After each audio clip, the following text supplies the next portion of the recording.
መቼም ቢሆን የግሪክ ሰዎች ጥበብን ይሻሉ፣ አይሁድ ምልክትን ይለምናሉ። እኛ ግን አለ የተሰቀለውን ክርስቶስን እንሰብካለን። እኛ ግን ማንን እንሰብካለን? ማንን እንሰብካለን? የተሰቀለውን ክርስቶስን እንሰብካለን። በእርግጥ የቆሮንቶስ ቤተክርስቲያን በብዙ የኃጢአት ልምምድ የወደቀች በብዙ ኃጢአት ውስጥ ያለች ቤተክርስቲያን ነበረች። እርሱ ካስተማራቸው፣ ከሰበካቸው፣ ከነገራቸው ትምህርት ፈቅ ያሉ በምድራዊ ኃጢአት የተያዙ በደል የተለማመዱ ነበረ። ለዚያ ነው በአንደኛ ቆሮንቶስ ምዕራፍ 5 ቁጥር 1 ላይ በአጭር ቃል በመካከላቸው ዝሙት እንዳለ እሰማለሁ ይላቸዋል። በአጭር ቃል በመካከላቸው ዝሙት እንዳለ እሰማለሁ። እንደዚህ ያለ ዝሙትስ በአሕዛብ መካከል እንኳን የለም፣ የአባትን ሚስት ያገባ አለና ይላል። እንደዚህ ያለ የዝሙት ልምምድ፣ እንደዚህ ያለ የኃጢአት ልምምድ በአሕዛብ ዘንድ ስንኳ የለም። የአባቱን ሚስት ያገባ አለ።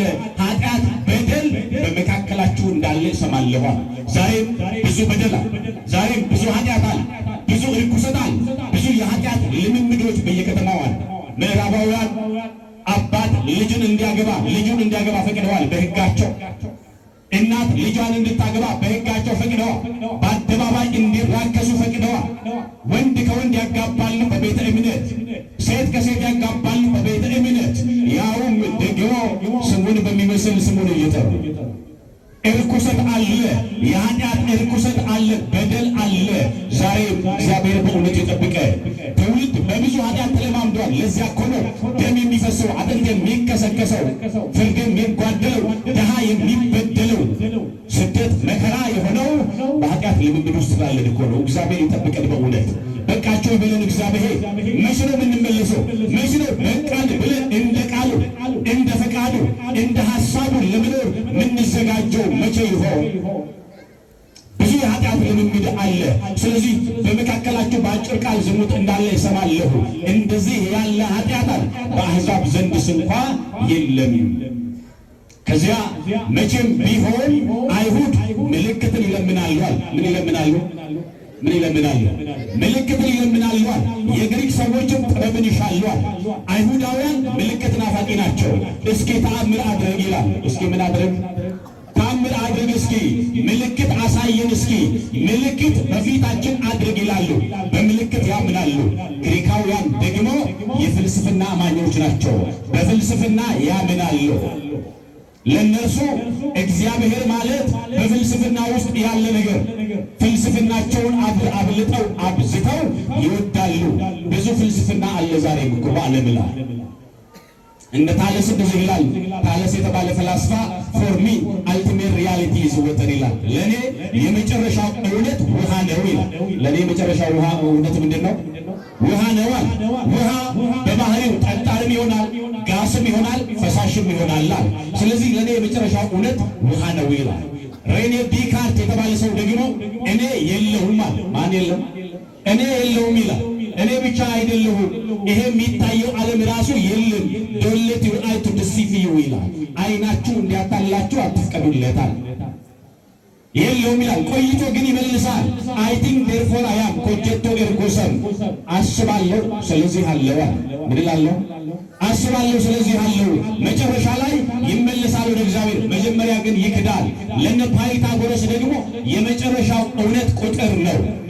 ለኔና ለእናንተ የመጨረሻው እውነት የሕያው እግዚአብሔር ልጅ ኢየሱስ ክርስቶስ ነው። ክብር ለተወደደ ስሙ ይሁን። ፍልስፍና ጥበብ ናፋቂዎች ናቸው። በፍልስፍና የወደቁ ናቸው። እኛ ገና ለቅዱስ ጳውሎስ እኛ ግን የተሰቀለውን ክርስቶስን እንሰብካለናል። ማንን እንሰብካለን? ማንን እንሰብካለን? የተሰቀለውን ክርስቶስን እንሰብካለን። ክርስቶስ ማለት መሲህ ማለት ነው በዕብራይስጥ። በግሪኩ ክርስቶስ ይለዋል፣ በግዕዙ ደግሞ ቅቡ ማለት ነው፣ ወይም የተቀባ ነው በአማርኛ። ክርስቶስ ማለት የተቀባ ወይም ነፃ የሚያወጣ። ክርስቶስ ማለት ምን ማለት ነው አልኳችሁ? ምን ማለት ነው? የተቀባ አይደል? ክርስቶስ ማለት የተቀባ ማለት ነው። ስለዚህ የተቀባ ነው፣ ነፃ የሚያወጣ ማለት፣ ነፃ የሚያወጣ ነው። ክርስቶስ ማለት የተቀባ ማለት። ኢየሱስ ማለት ኢየሱስ ማለት ማለት ነው መድኃኒት እግዚአብሔር ይስጠን። ኢየሱስ ማለት መድኃኒት ማለት እርሱ የሞት መድኃኒት፣ የኃጢአት መድኃኒት፣ የዓለም ሁሉ መድኃኒት። መልአኩ ለእመቤታችን እንዳላት ስሙን ኢየሱስ ትይዋለሽ፣ እርሱ ሕዝቡን ከኃጢአታቸው የሚያድናቸው ይሆናል እንዳለ የኃጢአት መድኃኒት ነው። ለዚያ ነው ካህኑ በቅዳሴ መካከል ላይ ሞት ሆይ መውጊያ የታለ፣ ሲኦል ሆይ ድል መንሳትህ የታለ ይላል። ሞት ኃይሉን ያጣበት፣ ሲኦል ድል መንሳቱን ያጣበት አሸናፊው ስም ኢየሱስ የሚለው ስም ነው። ከፍ አድርጋችሁ አመስግኑት። ኢየሱስ የሚለው ስም ከሰማይ በታች ሁሉን የሚያድን ለሁሉም መድኃኒት የሚሆን ኢየሱስ የሚለው ስም እኔና እናንተ ከሞት የዳንበት ስም ኢየሱስ የሚለው ስም ነው። በቅዳሴ መካከል ላይ እኮ እንደዚህ ይላል፣ በዚህ ስም አለ ካህኑ ቤቱ ስም ምን በሚለው ስም ደከማችሁ። ሌሎች ክርስቲያኖች አንገታቸውን ለሰይፍ ለመስጠት አልደከሙም። እናንተ ፀሐይ አደከማችሁ ፀሐይ መልሱልኝ። ምን በሚለው ስም? ኢየሱስ በሚለው ስም። ካህኑ እንደዚህ ይላል፣ በዚህ ስም በሰማይ መቅደስ ባለች መጋረጃ ላይ ጻፍከን። ይህን ስም ሰምቶ ሞት ይደንግጥ፣ ቀለያት ይሰንጠቁ፣ አለማመን ይራቅ፣ ቁጣ ጸጥ ይበል፣ ጥቅመኛ ስፍራ አያገኝ፣ ወርቅን የሚወዱ ይነቀሉ እያለ ይላል። ይሄ ስም ሞት ሰምቶት የሚደነግጥበት ስም ነው። ሰማይና ምድር የታረቁበት ስም ነው። ሕዝብና አሕዛብ አንድ የሆኑበት ስም ነው። በሰማይ ጉባኤ ዳግመኛ የእግዚአብሔር ልጆች እንድንሆን ስልጣን ያገኘንበት ስም ኢየሱስ የሚለው ስም ነው። ከፍ አድርጋችሁ አመስግኑት በእውነት። ስለዚህ አይሁዳውያን ኢየሱስ ሲባል ብዙ ችግር የለባቸው፣ ክርስቶስ ሲባል ግን አይስማሙም። ለምን? ነፃ አውጪ ማለት ስለሆነ ነፃ የሚያወጣ ነው። እኛም ይሄ ነፃ ያወጣን ነው። ሰራዊት አስከትሎ የሚመጣ በጦር በኃይል የሚገለጥ እንጂ በበረት የሚወለድ ብላቴና ሕፃንማ እኛን ነፃ አያወጣንም ይላል። ተሰቅሎ መስቀል ላይ ሞቶማ ነፃ አያወጣንም ይላል። ለዚያ ነው ቅዱስ ጳውሎስ እናንተ በኃይል የሚገለጥ በኃይል የሚመጣ ትጠብቃላችሁ፣ እኛ ግን አለ የተሰቀለውን ክርስቶስን እንሰብካለን አለ። ንትገሩ ይሰፈኒ ከመ ክርስቶስ ሊለለብን አጅሬ ወሪ ግሪኮታ ፈላሰበ በርባዱ ወሪ ይሁዶታሞ አከሱም ራጂነ በርባዱ ንትገሩ ይሰፈኒ ከመ ክርስቶስ ሊለለብና ጎጉማ ሰፈካቱ ይሰብሊ ሰገሩ ኑማስ ዶራ ከንብሊሶም ጭቡራ ከነደለማስ ጅረኛ በርበራ ከንፍላት መቃጃል ለተማተ ክርስቶስ ይሰጀደሙ ለብሲና ኦቶን ሰዳቲን ጆፉ ድሮ አበኔ ከረጋባሉ መቃ ኢየሱስ ጀዱ አመነም ይሰለለብና ተኝር ቆልቆሎች ጳውሎስ አርነስ መን ክርስቲያና ፈኖ ሸዳል ይሰፈኒ ፈሚለለብዲ ኤጁን ለለብዲ ይሰፈኒ ፈሚ ክርስቶስ ለለብዲ ቤተ ክርስቲያን ምልክቶቿ ሁላ ይሰብካሉ። ምን ይላል ባልኳችሁ? ቤተ ክርስቲያን ትሰብካለች። በምን? ከደጅ ስትመጡ በር ላይ መስቀል አለ። ምን ማለት መሰላችሁ? እኛ የተሰቀለውን ክርስቶስን እንላለን እንሰብካለን ማለት በካህናት እጅ ላይ መስቀል ታያላችሁ። ምን ማለት መሰላችሁ? እኛ ግን የተሰቀለውን ክርስቶስን እንሰብካለን ማለት በአንገታችሁ ላይ መስቀል አለ። እኛ ግን የተሰቀለውን ክርስቶስን እንሰብካለን። በነገራችን ሁሉ እኛ ርዕስ አንቀያየር። ማንን እንሰብካለን? የተሰቀለውን ክርስቶስን እንሰብካለን። የተጎሳቆለው መከራ የተቀበለው የተናቀው ምራቅ የተተፋበትን ነቢዩ ኢሳይያስ እንደዚህ አለ በትንቢተ ኢሳይያስ ምዕራፍ 63 ቁጥር 1 ላይ በወይን መጥመቂያ እንደሚረግጥ ቀሚስህ ስለምን ቀላ ይላል። በወይን መጥመቂያ ውስጥ እንደሚረግጥ እንደዚያ ቀሚስህ ስለምን ቀላ አለ። ቀሚሱ የቀላው የእኛን ኃጢአት ሊያጠር ከኃጢአት ሊያጠራን ነፃ ሊያወጣን ቀሚሱ ቀላ። አሁን በአይሁዳውያን ዘንድ የተናቀ ነው። ምን ላይ የሚወጣ? መስቀል ላይ የሚወጣ። ለዚያ እኮ ነው ነቢዩ ኢሳይያስ በትንቢተ ኢሳይያስ ምዕራፍ 53 ላይ የተናቀ የተጠላ ደዌን የሚያውቅ የሕማም ሰው ነው፣ እኛ እንኳን ባየነው ጊዜ እንወደው ዘንድ ደም ግባት የለውም ይላል። እንወደው ዘንድ ምን የለውም? ምን የለውም? እኛ እንኳን ባየነው ጊዜ እንወደው ዘንድ ደም ግባት የለውም። የተናቀ ነዋል፣ የተጠላ ነው። የተናቀው እኮ የክብር ራስ ነው። ለኪሩቤል የክብርን ዘውድ የሚያቀዳጃቸው የተናቀ ተባለ። የተናቀ ደግሞ የተጠላ እኮ ነው። እኔና እናንተ እንድንወደድ እርሱ ስለኛ ተጠላ። እኔና እናንተ እንድንከብር እርሱ ስለኛ ተናቀ። የተናቀ የተጠላ የሕማም ሰው ደዌን የሚያውቃል። እኛን እንኳን ባየነው ጊዜ እንወደው ዘንድ ደምግባት የለውም ማለት። እንወደው ዘንድ ምን የለውም? ደምግባት የለውም። ለምን ይመስላችሁ? አይሁዳውያን ጅራፍ አዘጋጅተው ይገርፉታል። ምን ይሉታል? ምን ይሉታል? ስንት ጊዜ ገረፉት? 6666 ጊዜ በጅራፍ ገረፉት። የጅራፉ ጫፍ ላይ ብረት ይታሰርበታል። ጉጠት ያለው ብረት አጥንት ይታሰርበታል። በዚያ ይገርፉታል። ጅራፉ ጀርባው ላይ ሲያልፍ ስጋውን እየቦጨቀ ይነሳል። ጀርባው ላይ ሲያልፍ ስጋውን እየቦጨቀ ይነሳል። ጀርባው ላይ ሲያልፍ ስጋውን እየቦጨቀ ይነሳል። ደሙ በሰውነቱ ይፈሳል። ለዚህ አይደል ነቢዩ ዳዊት በመዝሙር እንደዚህ አለ፣ አጥንቶችም ተቆጠሩዋል። አጥንቶችም ምን አሉ? የጀርባው ላይ ስጋ አልቆ አጥንቶቹ ተቆጠሩ። ደሙ በሰውነቱ ፈሰሰ። በራሱ ላይ ያለው ደም በሾህ አክሊሉ ፈሶ አለቀ። በጎኑ የነበረውን ደም ለንጊኖስ በጦር ወቅቶ ደሙን አፈሰሰው። ነገር ግን ለንጊኖስ ጎኑን በጦር ሲወጋ ከጎኑ የወጣው ውሃና ደም የለንጊኖስን ዓይን አበራ። ክብር ለተወደደ ስሙ ይሁን። እየገረፉ ከአንዱ የፍርድ ወንበር ወደ ሌላኛው የፍርድ ወንበር ይወስዱታል። ከአንዱ ገዢ ሀገረ ገዢ ወደ ሌላኛው የሀገረ ገዢ ይወስዱታል። ሲያዳፉት ሄዶ መሬት ላይ ይወድቃል። ሲወድቅ ደሙ ከአፈር ጋር ይላወሳል። ለዚያ እኮ ነው ባየነው ጊዜ እንወደው ዘንድ ደም ግባት የለውም ማለት። ሰው አይቶት ፊቱን እንደሚሰውርበት እንደዚያ እንወደው ዘንድ ደም ግባት የለውም ማለት። አይታችሁ ፊታችሁን ታዞራላችሁ። መልክ የለው፣ ደም ግባት የለው። ደም ግባቱን ያጣው ደም ግባታችንን ሊመልስ ነው አይደል? እንደሱ ነው የሚለው መጽሐፍ እኮ። እግዚአብሔር ሰውን በመልኩና በምሳሌው ምን አለ? ፈጠረ። እኔና እናንተ መልካችንን በኃጢአት አበላሸን፣ አጠፋ ነው።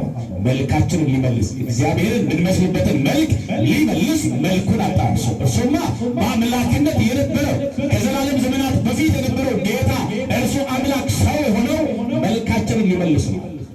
ደም ግባታችንን ሊመልስ ነው። እንደ እግዚአብሔር ልጆች መሆን እንድንችል እርሱ ስለኛ ደም ግባቱን አጣ። አፈር ላይ ሲደፉት ደሙ ከአፈር ጋር እየተላወሰ ይነሳል። ሲነሳ ፊቱ በደም ርሷል። በደም የተሞሸረ ሙሽራ ነው ክርስቶስ ኢየሱስ።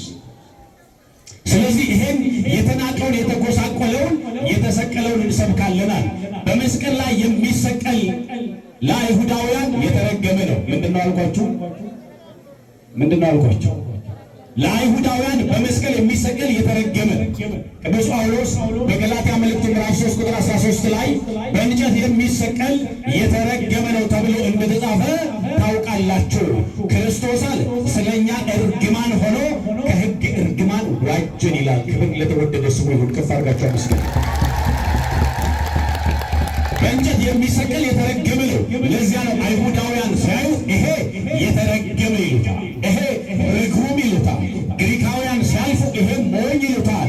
ሮማዊ ሲያልፍ ወንጀለኛ ይለዋል። ይሄን ሁሉ የሆነው ስለማን ነው? ስለኔና ስለናንተ። ስለዚህ አለ ቅዱስ ጳውሎስ አናፍርበትም አለ። የተሰቀለውን ክርስቶስን እንሰብካለን። ለምን የተሰቀለውን ይላል? የተሰቀለ የተናቀ ነው፣ ወንጀለኛ ነው፣ የተረገመ ነው ተብሎ የሚባለውን እኔና እናንተን ከሕግ እርግማን ይዋጀን ዘንድ እርሱ ስለ ሁላችን መስቀል ላይ ዋለ። እጆቹን ቸነከሩት፣ እግሮቹን ቸነከሩት። መከራን ሁሉ እየታገሰ አለፈ። ስለዚህ የተሰቀለውን ክርስቶስን እንሰብካለናል። የዮሐንስ ወንጌል ምዕራፍ 3 ቁጥር 14 ስታነቡትም እንደዚህ አለ። ሙሴ በምድረ በዳ እባብን እንደሰቀለ እንዲሁ የሰው ልጅ ይሰቀል ዘንድ ይገባዋል አለ። ዓለም ሁሉ እንዲድን የሰው ልጅ ይሰቀል ዘንድ ይገባዋል አለ። እኔና እናንተ እንድንድን የሰው ልጅ በመስቀል ላይ ተሰቀለ። ስለዚህ የተሰቀለውን ክርስቶስን ምን እንላለን? እንሰብካለን። የተሰቀለውን ክርስቶስን እናወራላችኋለን። ለምን? እርሱ የመዳናችን ራስ ስለሆነ፣ መዳናችን የተፈጸመበት ስለሆነ። ስለዚህ ርዕስ ሳንቀያይር ሳንደክም እኛ ግን የተሰቀለውን ክርስቶስን እንሰብካለን። ለአይሁዳውያን ሞኝነት የመሰለው፣ ለግሪካውያን ሞኝነት የመሰለው፣ እኛ ግን የተሰቀለውን ክርስቶስን እንሰብካለን። ቤተ ክርስቲያን የሁል ጊዜ ስብከቷ ይሄ በምልክት በተገለጠ በቃል በቋንቋ በሁሉ ማንን ትሰብካለች? ማንን ሰብካለች? የተሰቀለውን ክርስቶስን ሰብካለች። ዛሬ ምንድነው ቀኑ? ምንድነው ቀኑ ዛሬ? መድኃኒዓለም የዮሐንስ ወንጌል ምዕራፍ 4 ቁጥር 42 ላይ መድኃኒዓለም ተብሎ ተሰይሟል። መድኃኒዓለም ማለት የዓለም መድኃኒት ማለት ነው። ጥቂት ነገር ብያችሁ ጨርሳለሁ። ደግማችኋል እንዴ? ግድ የለም እንዳይደክማችሁ፣ እኛም ከደከመን ዘንዳ ጥቂት ነገር ግን እላችኋለሁ። አሁን ድነናል ብለን ስንል ወይም መድኃኒዓለም አዳነን ስንል መድኃኒዓለም አድኖናል አላዳነንም? አድኖናል አላዳነንም? ስለዚህ ድነናል አልዳን ምን ብለናል? ድነናል ብትሉ እስኪ እጃችሁን አውጡ። ድነናል ከፍ አድርጋችሁ አመስግኑት። አዎ ድነናል። እንዴት ድነናል ስንል በጸጋው ድነናል። በምን ድነናል አልኳችሁ? በምን ድነናል? በጸጋው ድነናል። ማንም ሰው ዋጋ ሳይከፍል በጸጋ ምን ብለናል? ድነናል። ይሄ ኢኒሻል ሳልቬሽን ይባላል። የመጀመሪያ ማዳን ነው። ድነናል። አዎ አንድ ሰው መጥቶ እናንተ እኮ አልዳናችሁም ገና የት እንደምትገቡ አታውቁም ሲላችሁ እንዴ ድነናል በሉ። ምን ብለናል? ድነናል። አዎ የመጀመሪያውን መዳን እንዲሁ በጸጋው ድነናል። ቅዱስ ጳውሎስ እንደዚህ አለ። ሁለተኛ ጢሞቴዎስ ምዕራፍ 1 ቁጥር 9 ላይ ያዳነን በቅዱስም አጠራር የጠራን እግዚአብሔር ነውና። ያዳነን ማን ነው? እግዚአብሔር ነውና። ይህም እንደ ራሱ ሐሳብና ጸጋ መጠን ነው እንጂ እንደ ስራችን መጠን አይደለም። ይህም ጸጋ ከዘላለም ዘመናት በፊት በክርስቶስ ኢየሱስ ተሰጠን ይላል። ይህም ጸጋ በማን ተሰጠን? በክርስቶስ ኢየሱስ ተሰጠናል። ኤፌሶን ምዕራፍ 2 ቁጥር 8 ላይ ጸጋው በእምነት አድኗችኋልና ይላል። ጸጋው በምን አድኗችኋልና? በእምነት አድኗችኋልና። ስለዚህ ድነናል ስንል ክርስቶስ መስቀል ላይ በሰራው ስራ እንዲሁ በጸጋው ድነናል። እንዲሁ በምን ድነናል? በጸጋው ማንም ሰው ሳይሳተፍ የማንም እጅ ሳይኖርበት እንዲሁ በክርስቶስ ኢየሱስ የመስቀል ላይ ስራ ድነናል፣ ጸድቀናል፣ የእግዚአብሔር ልጆች ሆነናል። ሁለተኛው እየዳንን ነው። ምን እያለን ነው? ኦርቶዶክሳዊ ነገረ ድነት ዋን ሴቭ ኦልዌይስ ሴቭድ አይደለም። አንድ ጊዜ ድኛለሁ ለዘላለም ድኛለሁ አይደለም። ድነናል ምን ማለት ነው? የመጀመሪያውን መዳን ተቀብለናል። ከዚያስ እየዳንን ነው። ምን እያለን ነው? ምን እያለን ነው? እንደዚህ ይላል ቅዱስ ጳውሎስ ፊልጵስዩስ ምዕራፍ 2 ቁጥር 12 ላይ ስለዚህ ወዳጆቼ ሆይ ሁልጊዜ እንደታዘዛችሁ በእናንተ ዘንድ በመኖር ብቻ ሳይሆን ይልቁንስ አሁን ስርቅ በፍርሃትና በመንቀጥቀጥ የራሳችሁን መዳን ፈጽመዋል። የራሳችሁን መዳን ምን በሉ? አሁን የራሳችሁን መዳን በፍርሃትና በመንቀጥቀጥ ፈጽመዋል። ዕለት ዕለት ኃጢአት እንዳይጥለን ከዳንበት ጸጋ እንዳንጎድል ስንበድል ንስሐ እየገባ ስንወድቅ እየተነሳን ምን እያልን ነው? እየዳንን ነው። ምን እያልን? ፍሬ እያፈራን። ምን እያልን አልኳችሁ? ፍሬ እያፈራን። የዮሐንስ ወንጌል ምዕራፍ 15 ቁጥር 1 ላይ እውነተኛ ገበሬ አባቴ ነው ከኋላ ካለ በኋላ እውነተኛ የወይን ግንድ እኔ ነኝ አለ። በእኔም ያለውን ፍሬም የማያፈራውን ሁሉ ይቆርጠዋል አለ። በክርስቶስ ያለ ቅርንጫፍ ፍሬ ካላፈራ ምን ይባላል? ይቆረጣል። ስለዚህ ክርስቲያን ከዳነ በኋላ ስራ መስራት አለበት የለበትም? ፍሬ ማፍራት አለበት የለበትም? ፍሬ ማፍራት አለበት። ስለዚህ ፍሬ እያፈራን እየተመላለስን ነው እያለ ነው። ፍሬ እያፈራን እንመላለሳለን። ምን እያለ ነው? እየዳንን ነው። በመጨረሻ እንድናለን። ምን እንላለን? እንድናለን። መንግስቱን እንወርሳለን። የዳንበትን ጸጋ ጠብቀን እስከ መጨረሻው ጸንተን ምን እንላለን? እንድናለን። ጌታ ምን አለ? እስከ መጨረሻው የሚጸና እርሱ ምን ይላል? ይድናል። ስለዚህ እስከ መጨረሻው ጸንተን እንድናለን እንላለን።